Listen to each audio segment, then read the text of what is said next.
그리고 머신러닝과 딥러닝이라는 용어가 있는데 이거를 간단하게 보면 인공지능이라는 영역 안에 그 머신러닝이 있는 거고요. 이 머신러닝의 또 한 분야가 딥러닝이라고 이해를 하시면 될 것 같습니다. 이 강아지가 보이시죠? 이 강아지가 포메리안인데 이거를 우리가 얘는 강아지라고 우리는 직관적으로 알 수 있어요. 근데 이거를 어떻게 설명할 수가 있죠? 예를 들어서 강아지의 특징을 얘기를 해보면 강아지 일단 네 발을 걷는다. 사람 말을 잘 듣는다. 귀엽다. 그리고 뭐 멍멍하고 짖는다. 이 정도일 것 같아요. 제가 표현할 수 있는 한계가. 근데 이 정도는 이해하고 구분이 가능한가요?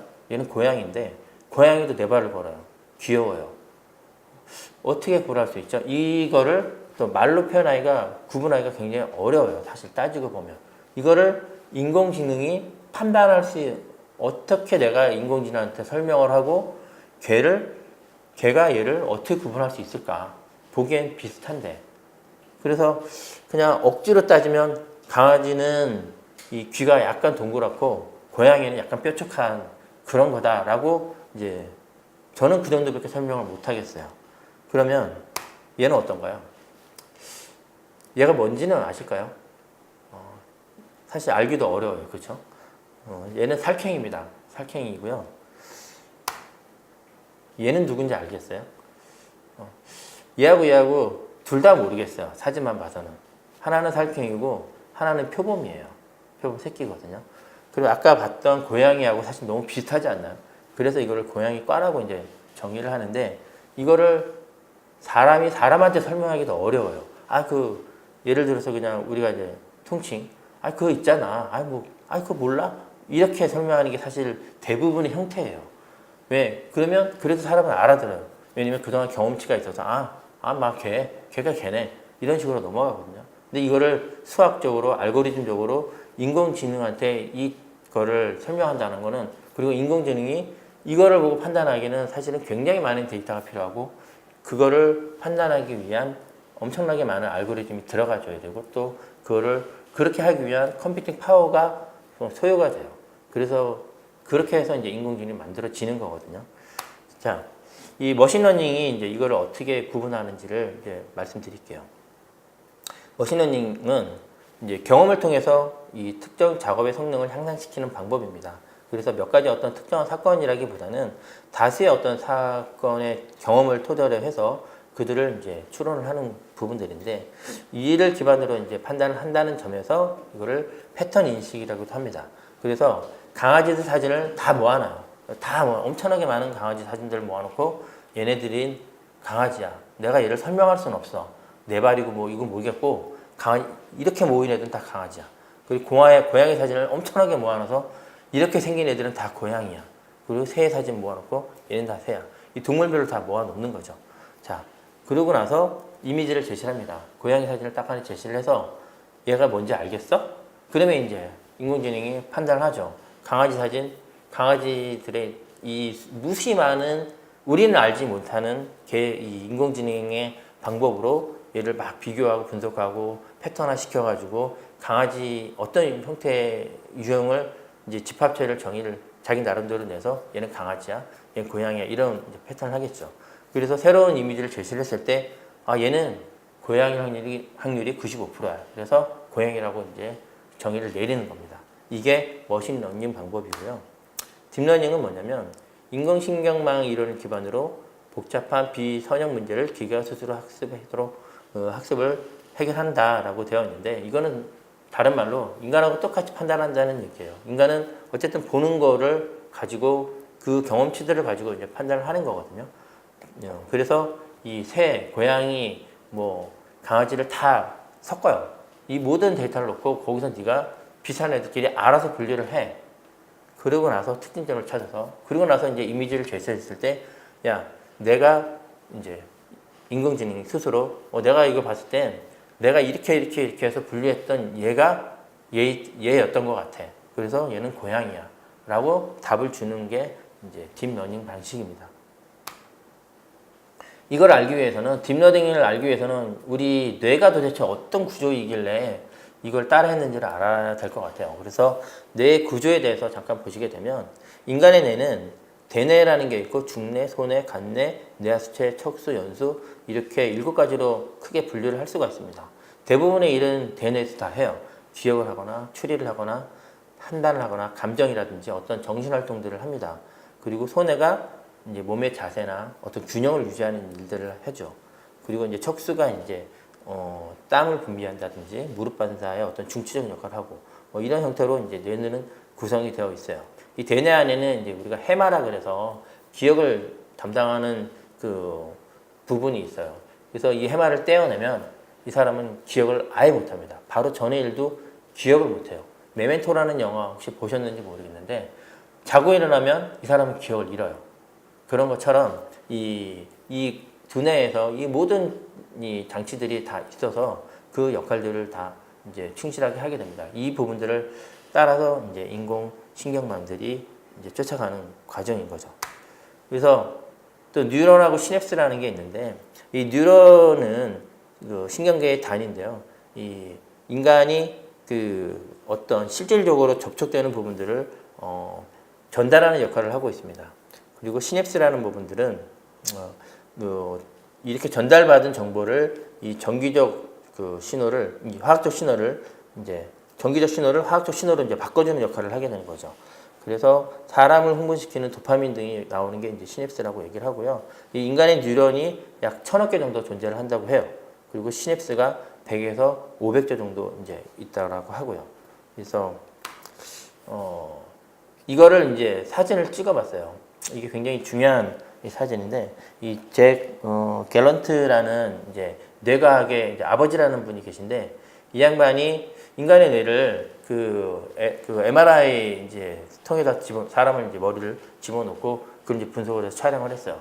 연구를 했는데 어떤 게 있냐면 일단 첫 번째는 사람의 말들을 계속 들려줬어요. 동화책도 들려주고 막 들려줬어요. 예를 들어서 이제 모비딕에 나오는 장면들, 뭐 아이가 바다를 봤는데 고래가 뛰어놀고 있더라. 고래를 하니까 이 뇌 어디 한 부분에서 반응이 있는 거예요. 뭐 번쩍. 그래서 그리고 나서 이제 뭐 어부가 뭐 이제 어항선이 고래를 잡으러 고래는 또 가고 고래를 잡으러 갔더니 고래가 도망갔다. 또 고래하니까 특정 지점에서 계속 반응이 있는 거예요. 그래서 이거 봐라 해서 이런 식으로 계속 이제 분석을 해서 이 사람이 맵을 만들어요. 이 뇌 속에 그 단어가 어디에 저장되는지를 밝혀냅니다. 그래서 우리가 쓰고 있는 단어가 인류가 쓰고 있는 단어가 한 6만 5천 개 정도의 단어가 된대요. 그 중에서 여자들이 이제 주로 쓰는 게 한 6천 단어 정도, 5에서 6천 단어를 일상생활에서 쓰고 있고 남자가 한 4천 단어 정도를 일상생활에서 쓴대요. 뭐 참고로 남자가 결혼하면 1,800 단어를 확 준대요. 왜 그런지 모르겠지만 어쨌든 그렇게 하는데 이 1,800에서 2,500개의 단어가 이 우리 뇌 속에 어디에 저장되어 있는지가 이제 밝혀진 거예요.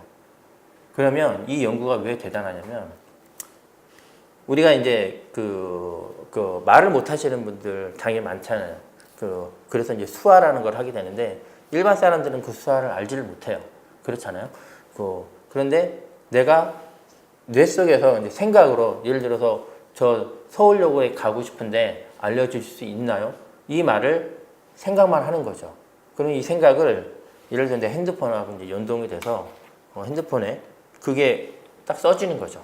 그거를 이제 보여주고 그러면 서울역은 이쪽으로 가면 됩니다. 라고 알려줄 수가 있게 되는 거죠.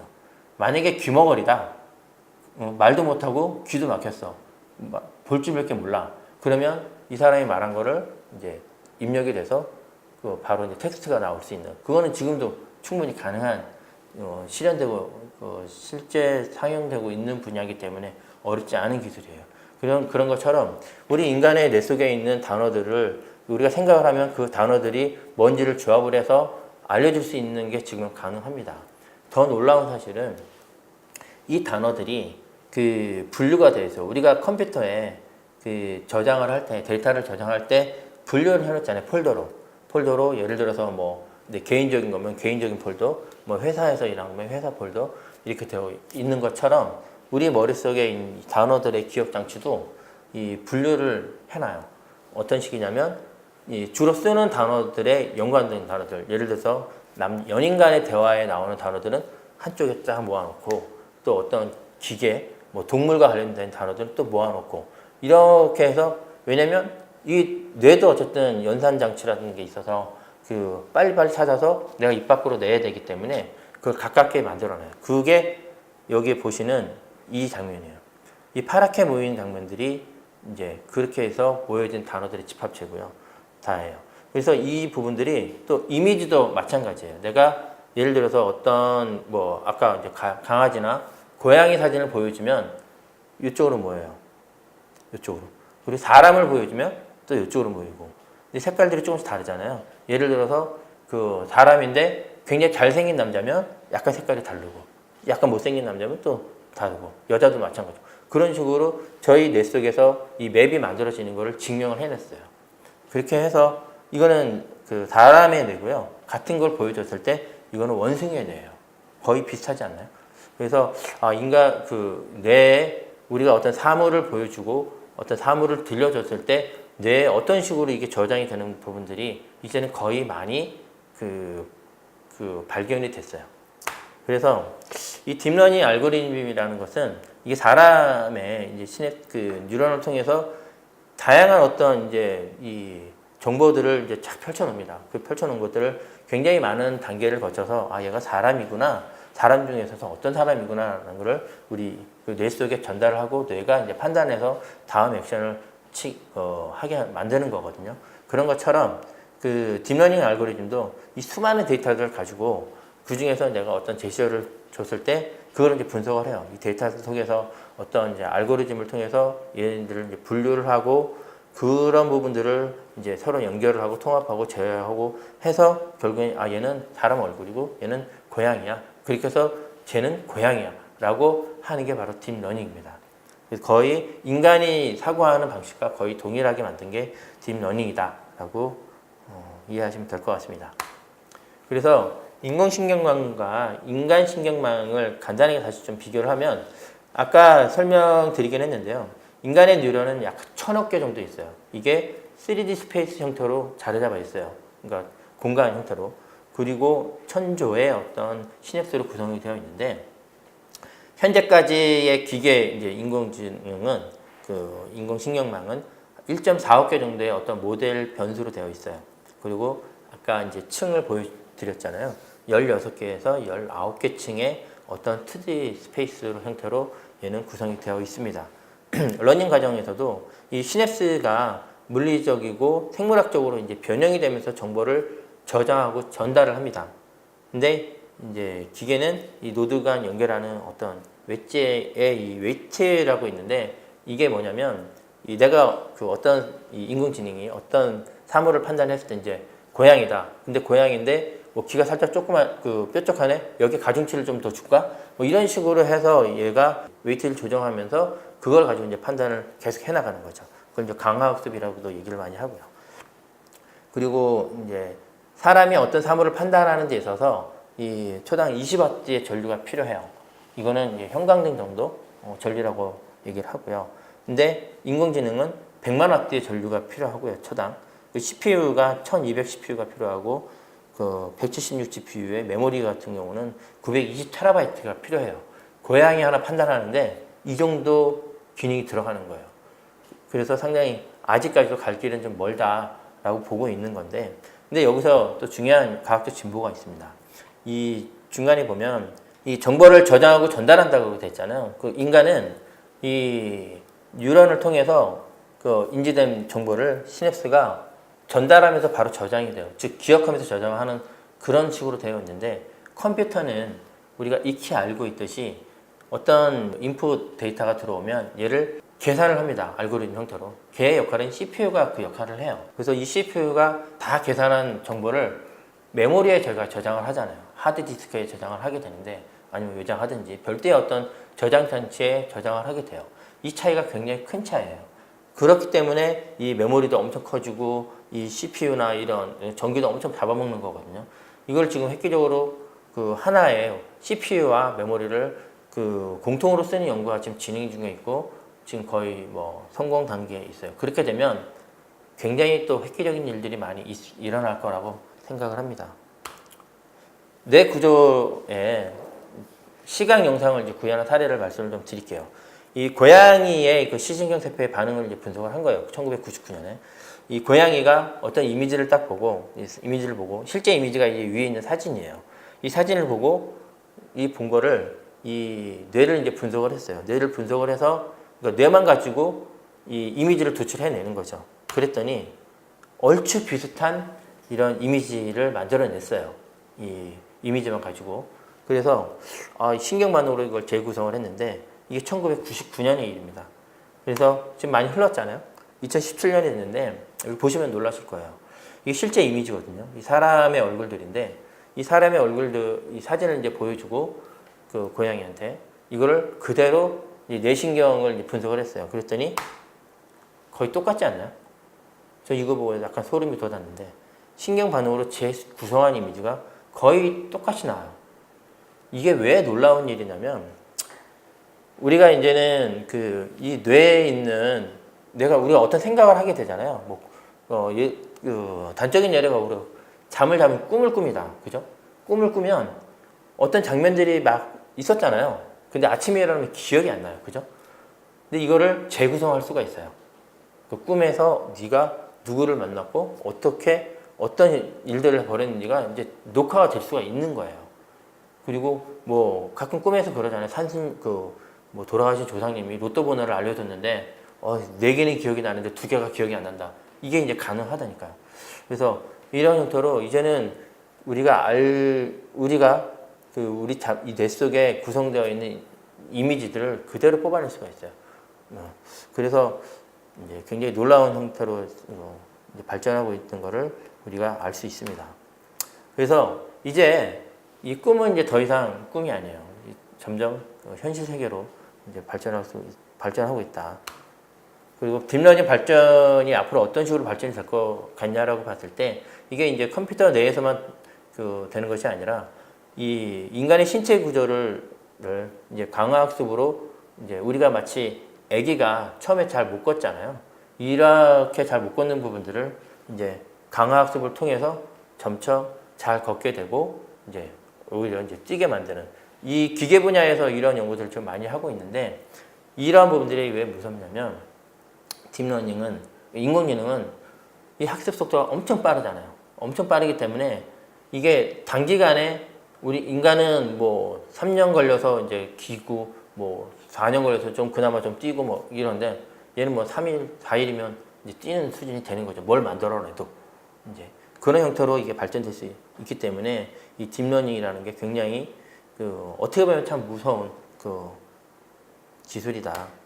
그리고 뭐 우리가 이제 자율주행 같은 경우에도 지금은 우리가 자율주행은 이제 센서 기반으로 하든지 아니면 여러 가지 뭐 장치를 둬서 지금 하고 있는데 이게 되면 얘가 어떻게 들어가야 될지를 이제 자동적으로 이제 스스로 이제 진입 위치를 판단하죠.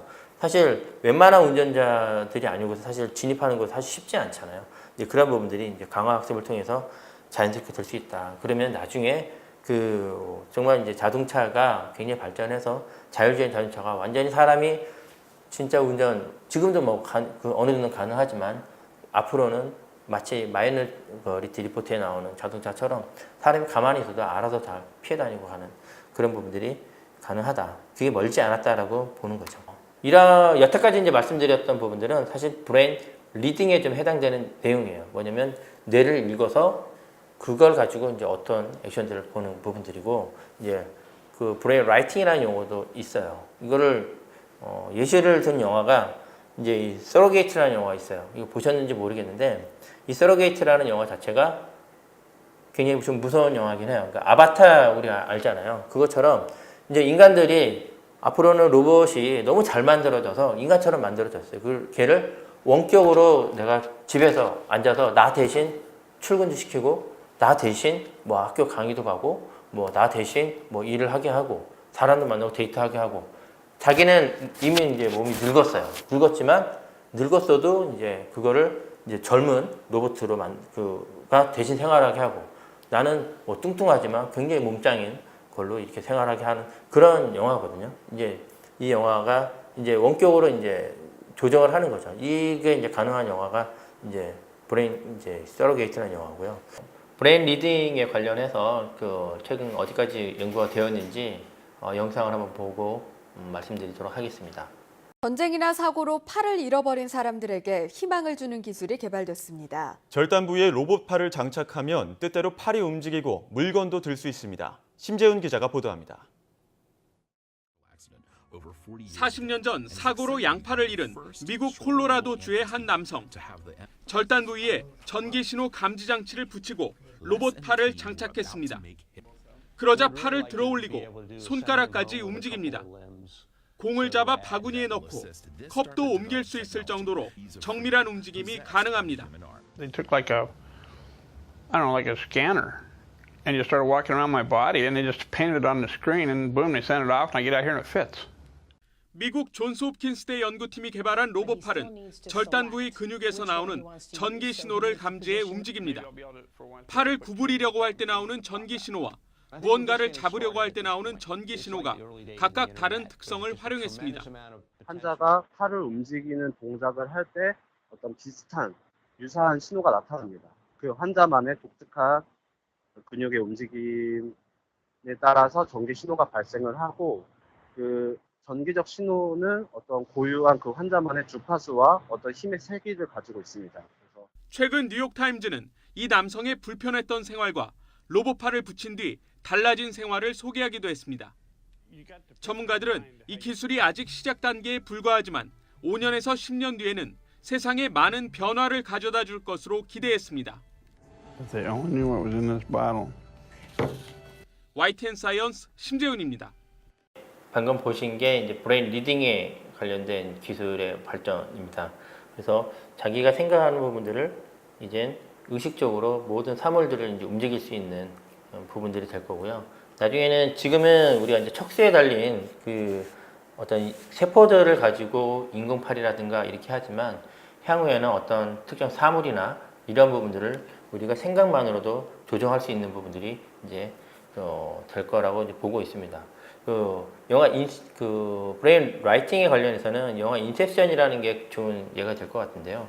그 인셉션 영화 그 내용이 그 상대의 어떤 특정인의 기억 속에 들어가서 그 기억을 변형시키고 그래서 다른 어떤 기억을 심어주는 그런 내용입니다. 그래서 이 다른 사람의 뇌를 내가 조정할 수 있고 그걸 왜곡시켜서 다른 기억을 심는다라는 것들이 이제는 영화만이 아니라 실제에서도 그런 부분들이 그 가능해지고 있고 또 실제 연구가 그렇게 진행되고 있습니다.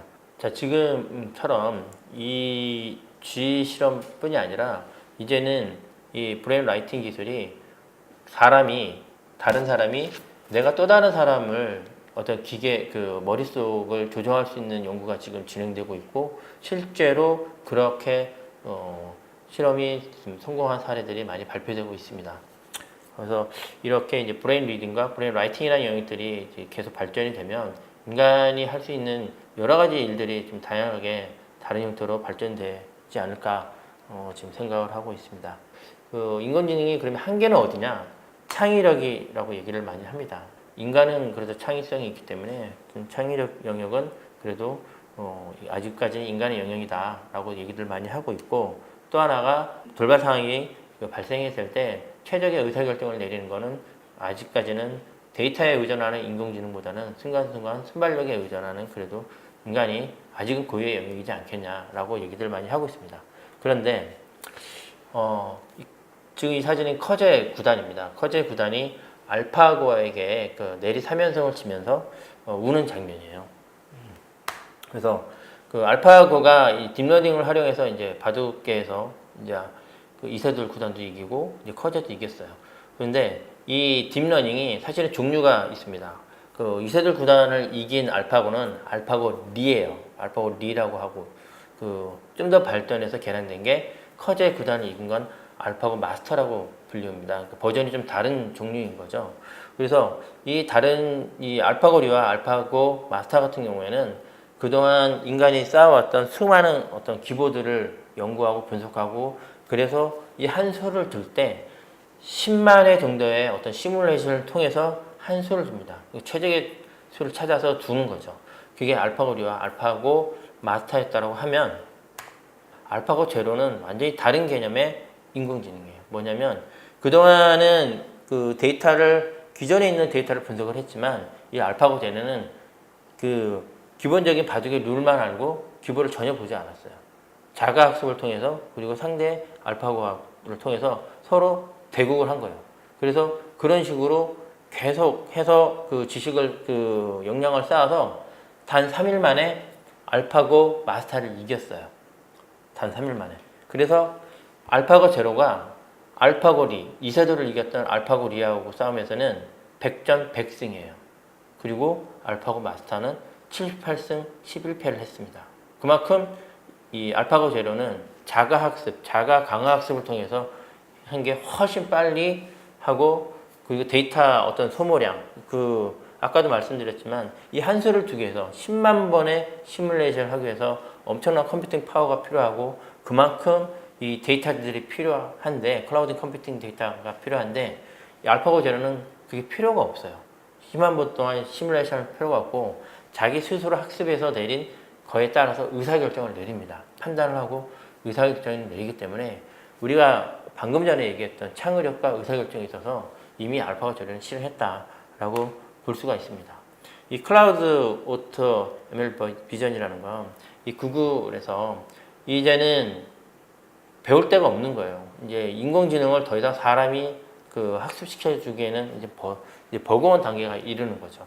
그래서 이 오토 ML은 인공지능이 인공지능을 학습시키는 이 인공지능입니다. 그래서 이제는 인공지능 스스로 그 발전하고 그걸 또 다른 인공지능에게 그거를 교육시키고 학습시킬 수 있도록 하는 게 오토 ML이에요. 그래서 아까 같이 알파고 같은 경우는 이제 특정 분야, 이 바둑이라는 분야에서 이렇게 쌓았는데 그러한 부분들을 다른 영역에서 또 쓰일 수 있게 전이학습시킬 수 있도록 하는 게 이 오토 ML의 기능이 하나입니다. 그래서 인공지능이 이제는 인간만이 가지고 있을 거라고 생각하던 창의력이나 의사결정 영역도 이제는 조금씩 무너지고 있다라고 볼 수 있겠습니다. 그래서 그러면 향후에 인공지능이 어디까지 어느 시점에서 인간을 넘어설 것이냐 그걸 이제 전문 용어로 특이점이라고 얘기를 합니다. 그래서 특이점이 어느 시점에 올 것인가가 사실은 지금 지대한 관심의 대상이고 대부분의 사람들이 전문가들이 2029년 정도 아니면 2030년 정도를 예상을 하고 있어요. 자, 이제 인공지능과 4차 산업혁명이 어떻게 이제 관련되어 있는지 한번 보도록 하겠습니다. 4차 산업혁명은 우리가 이제 과거에 1차 산업혁명이 이제 증기기관 발명에 의한 기계혁명이라고 얘기를 하면 2차 산업혁명은 전기 내연기관이 이제 발전이 돼서 그 대량 생산이 이제 가능한 시기죠. 그리고 3차 산업혁명이 지금 우리가 지금 살고 있는 이 시대 바로 앞전 시대죠. 인터넷이 나오고 컴퓨터가 이제 발전이 되면서 지식정보혁명 시대라고 얘기를 합니다. 그럼 4차 산업혁명은 그 AI 기술을 핵심 동인으로 상품이나 서비스가 생산, 유통, 소비 전 과정에서 모든 것이 연결되고 지능화된 초지능혁명, 초연결 사회라고 얘기를 해요. 근데 다보스 포럼에서 사실은 AI가 원래는 중심은 아니었던 것 같아요. 이 전 단계만 해도 4차 산업혁명을 얘기할 때는 IoT, 뭐 빅데이터, 사실 이런 애들이 원래 더 주제였던 걸로 알고 있는데 우리 AI는 약간 좀 비껴선 거였는데 지금 최근의 트렌드가 AI가 중심이 되고 있어요. 사실 그게 맞는 것 같고요. 인공지능을 통해서 모든 것들이 연결이 되고 그 연결된 부분들이 산업이 넥스트 산업으로 가는 데 있어서 중요한 역할을 할 것이다 라고 보는 게 맞는 것 같습니다. 그래서 4차 산업혁명의 중심에는 AI가 있다. 그래서 이러한 부분들이 초지능혁명을 이끄는 어떤 핵심 매개체 역할을 하는 게 인공지능이다 라고 말씀드릴 수 있을 것 같습니다. 그러면 인공지능과 4차 산업혁명이 연관되는 부분들은 이 발전 속도가 보시게 되면 그 인구 통계학적으로 봤을 때 생산 가능 인구와 핵심 근로 인구가 보시게 되면 점차 떨어지고 있습니다. 그래서 2050년쯤 되면 인구 절벽 현상이 일어나게 된다고 얘기를 해요. 근데 이게 이 사회공학적으로도 사실 따지고 보면 그 직업들이 1차 산업부터 계속 이제 2차, 3차, 4차를 겪으면서 인구가 점점 줄고 있어요. 인구가 준다는 거는 결국엔 노동에 대한 부분들이, 노동 생산성들이 좀 떨어진다는 얘기고, 이 부분들이 직업들이 조금씩 없어지고 또 삶이 좀 팍팍해지는 현상이 좀 벌어지고 있는 상황입니다. 그러다 보니까 이 노동 인구가 줄어들다 보니까 사람들이 계속 하이 퀄리티 일들을 이제 찾게 돼요. 왜냐면 급여라든지 생활 수준을 맞추기 위해서. 그러면 밑바닥에 있는 일들을 하게 하기 위해서 뭐 지금 이제 외국에서 동남아시아 사람들이라든지 조선족 사람들이라든지 우리나라만 해도 로우계층의 일들은 이제 그런 분들이 하게 되잖아요. 앞으로는 더더욱 이게 심화가 될 거다. 그리고 인구 절벽 현상은 계속 될 수밖에 없는 것들이 이제는 그러다 보니까 이제 1인 사회가 늘고 또 굉장히 작은 자식들을 안 낳는 이런 형태로 계속 인류가 진화라고 말하긴 뭐하고 그런 형태로 가기 때문에 이에 따른 어떤 기본적인 노동을 할 수 있는 누군가가 대체가 돼야 되는데 그게 인공지능이 될 수밖에 없다라는 것을 보여주고 있습니다. 그래서 인공지능이나 로봇이 등장으로 해서 앞으로 20년 내에 사라질 직업군을 얘기를 하는데요. 뭐 굉장히 위험한 직업종은 뭐 법률 분야, 회계사, 뭐 텔레마케터, 운전사 뭐 이렇게 쭉 있다고 하고 저위험 직종은 뭐 치과의사, 간호사, 예술가, 초등교사, 소방관, 뭐 성직자 뭐 이런 식으로 있는데 사실 저위험, 고위험을 떠나서 기본적으로 노동이나 어떤 통계적이나 통계학적이나 이런 어떤 학습이라든지 이런 부분들에 있어서는 상당히 많이 좀 위험할 것 같다. 그래서 실질적으로 살아남는 인공지능이 대체가 되면 살아남는 직업이 지금 있는 직업들은 좀 아닐 수 있다. 그래서 또 다른 형태의 새로운 형태의 직업들이 나타날 건데 그 수는 좀 제한적일 거라고 보는 시각이 굉장히 많습니다. 그래서 사실은 이제 그런 몇 가지 이제 양론들이 있어요. 우리가 이제 1차 산업혁명 기계화 혁명할 때 기계가 들어오면서 사람들이 반발이 많았어요. 기계가 그러면 우리 일자리가 다 뺏기는 게 아니냐. 사실은 그렇지는 않았죠. 기계가 들어오면서 자동화되면서 그러면서 또 다른 많은 일거리들이 창출이 되기는 했어요. 근데 4차 산업혁명, 인공지능과 로봇이 등장하면서 또 다른 형태로 발전될 때는 직접적으로 인간의 노동이 필요하지 않는 시대가 대체되는 시대가 오기 때문에 인간이 할 수 있는 일들이 굉장히 하이 퀄리티한 직업밖에 남을 수가 없을 것 같아요. 그러다 보니 이 인간들이 사람들이 할 수 있는 일들이 점점 제한적이 될 것 같아요. 그래서 사회 구조가 좀 많이 바뀌지 않을까라고 생각을 합니다. 그래서 다른 시각은 일자리가 아닌 반복 노동이 사라지기 때문에 일자리는 또다시 만들어질 거다라는 시각들은 있어요. 그래서 인간을 만드는 인간을 의미하는 호모 파레르, 놀이하는 인간을 호모 로렌스 이런 용어를 합쳐가지고 호모 파덴스로 진화가 될 거다, 인간은. 그래서 일과 놀이를 순환시키는 형태로 발전이 되고 단순 노동은 로봇과 인공지능이 하게 될 거다라고 보는 시각은 있습니다. 근데 저는 여기엔 동의하진 않아요. 왜냐하면 아까 말씀드렸듯이 노동이 사라지면서 이 일과 놀이가 순환되는 구조로 하기에는 우리가 지금 직면되어 있는 어떤 직업군이나 이 인류가 걸어온 어떤 자본주의 사회에서의 어떤 걸어온 길들이 조금은 제한적이지 않겠냐라고 보고 있습니다. 그래서 인공지능에 대해서 견해들이 되게 많이 다양합니다. 마크 저커버그 같은 경우에는 굉장히 좋게 그래도 인공지능이 인간에게 도움이 될 거다. 왜냐하면 모든 다양한 분야의 시스템들이 개선이 될 거다. 예를 들자면 우리가 이제 병원에 갔을 때 오진율이 그래도 꽤 높잖아요. 근데 이 의사들의 진단을 하고 처방을 내리는 판단에 대한 기준이 이 의사가 공부했던 공부의 양 그리고 경험했던 수많은 어떤 데이터들에 의해서 어떤 진단을 내리고 처방을 내리잖아요. 이걸 인공지능이 좀 더 정확하게 다양한 어떤 데이터들을 전 세계에 있는 이 질병에 대한 데이터들을 끌어모아서 더 정확하게 진단할 수 있다는 거죠.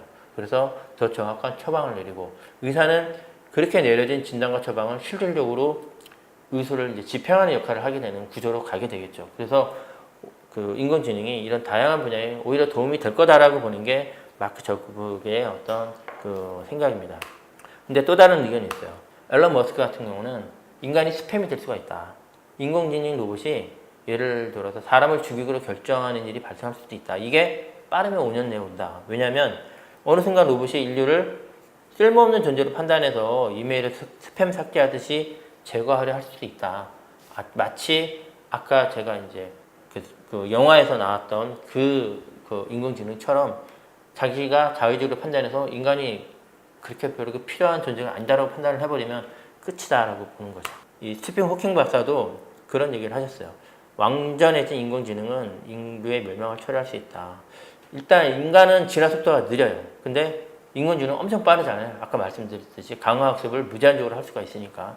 그래서 자체 개량이 가능한 인공지능이 등장을 하게 되면 인간은 어쨌든 경쟁에서 밀리게 되고 결국엔 인공지능에 의해서 대처가 되고 그런 사회가 될 거다라고 이제 우려가 섞인 말씀을 하셨습니다. 이런 다양한 의견들이 있는데 그거를 약간 좀 보여주는 드라마가 있어서 좀 소개를 시켜 드리려고 합니다.